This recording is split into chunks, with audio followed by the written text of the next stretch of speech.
আসসালামু আলাইকুম। আরও একটি মজার রেসিপি নিয়ে হাজির হলাম। আমি মাইশা ফ্রম মাইশাস কিচেন।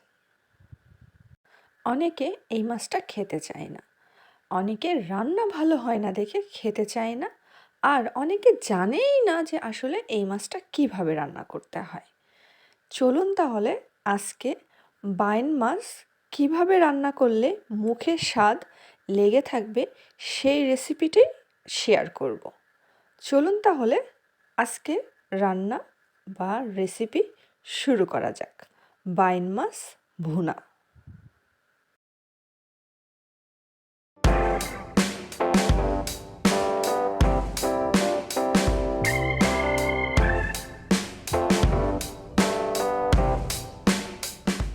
শুরুতেই একটা কড়াই নিয়ে নিতে হবে, আর তার মধ্যে দিয়ে দিতে হবে বেশ খানিকটা তেল। তেলটা একটু বেশি দিতে হবে, অতিরিক্ত না।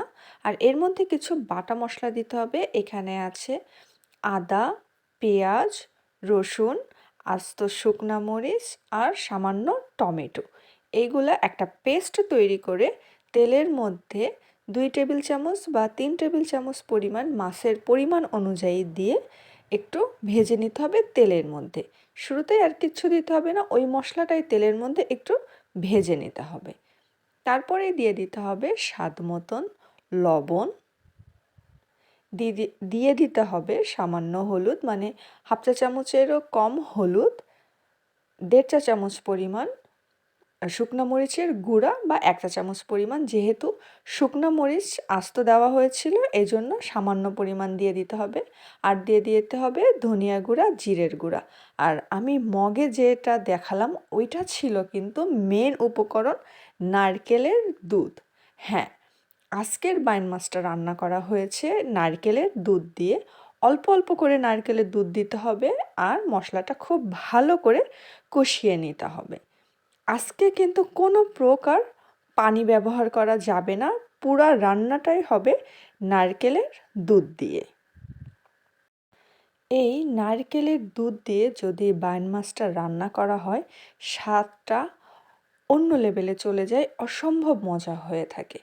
এই জন্য বাইন মাছ সবসময় চেষ্টা করবেন নারকেলের দুধ দিয়ে রান্না করার। আর যদি পারতপক্ষে নারকেলের দুধ না থাকে তাহলে হয় গরুর দুধ, আর না হয় গুঁড়া দুধ দিয়ে রান্না করার জন্য। তারপরে মশলাটা একটু সময় ভালো করে কষিয়ে নিয়ে এখন এই যে খুব ভালো করে পরিষ্কার করা বাইন মাছ দিয়ে দিতে হবে মশলার মধ্যে। আর মশলার মধ্যে দিয়ে এইখানেও হচ্ছে মশলার সাথে মাছ একটু সময় কষিয়ে নিতে হবে অল্প অল্প করে নারকেলের দুধ দিয়ে।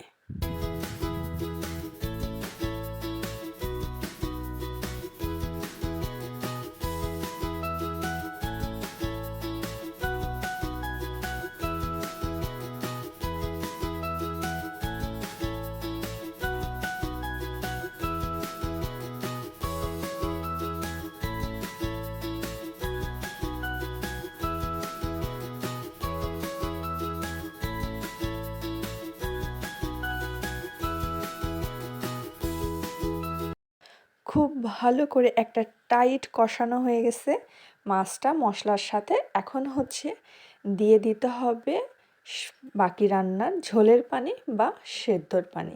এখানেও কিন্তু মগ ভরে নারকেলের দুধই দেওয়া হচ্ছে। আজকের পুরা রান্নাটা আমি করেছি সম্পূর্ণ নারকেলের দুধ দিয়ে।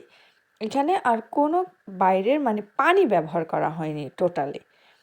এই যে দিয়ে এখন হচ্ছে পুরা 1 মগ নারকেলের দুধ দিয়ে ঢাকনা দিয়ে ঢেকে ঢেকে রান্না করতে হবে। আর হ্যাঁ, মাঝে কয়েকটা কাঁচামরিচ ফালি করে দিতে হবে। চাইলে আস্তে আস্তেও দিয়ে দিতে পারেন, এটা আপনাদের পছন্দ মতন। কাঁচামরিচ ফালি করে দেওয়ার কারণটা হচ্ছে এর সুন্দর একটা ফ্লেভার আসে।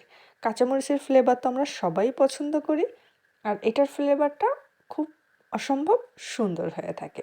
এখন কয়েকটা কাঁচামরিচ দিয়ে ফালি করে ঢাকনা দিয়ে ঢেকে বাকি রান্নাটা শেষ করতে হবে। মাঝে মধ্যে ঢাকনা সরিয়ে একটু নাড়াচাড়া করে দিতে হবে, কারণ নারকেল দুধ দিয়ে রান্না করতে গেলে একটু দ্রুত তলায় লেগে যায়, এই জন্য একটু পরপর একটু নাড়াচাড়া করে দিতে হবে।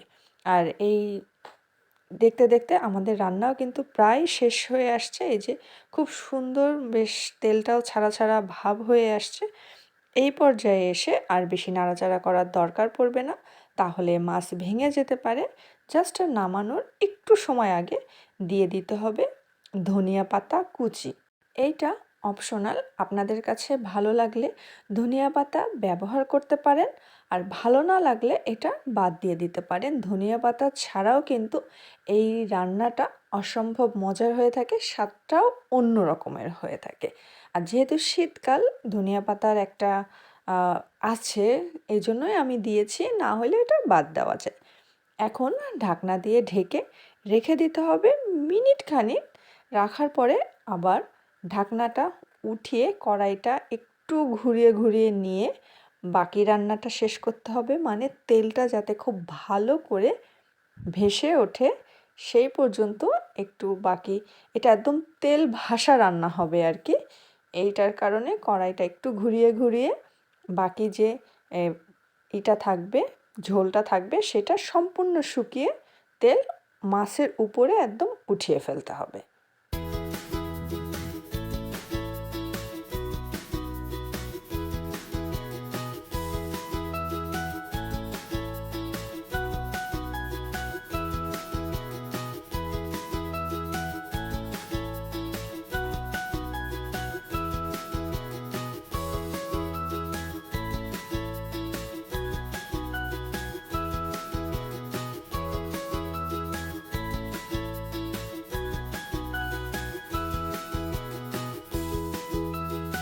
তৈরি হয়ে গেল খুবই খুবই মজার বাইন মাছ ভুনা। এখন গরম গরম ভাতের সাথে পরিবেশনের পালা। এইভাবে যদি আপনি একবার আপনার পরিবারকে, প্রিয়জনকে বাইন মাছ ভুনা রান্না করে খাওয়ান, আর যদি নাও বলেন যে এটা কী মাছ, সে তো বুঝতে পারবেই না, আর হাত চেটেপুটে খাবে, এতটাই মজার হয়ে থাকে। তাই এইভাবে রান্না করে আপনার পরিবারকে, প্রিয়জনকে চমকে দিন।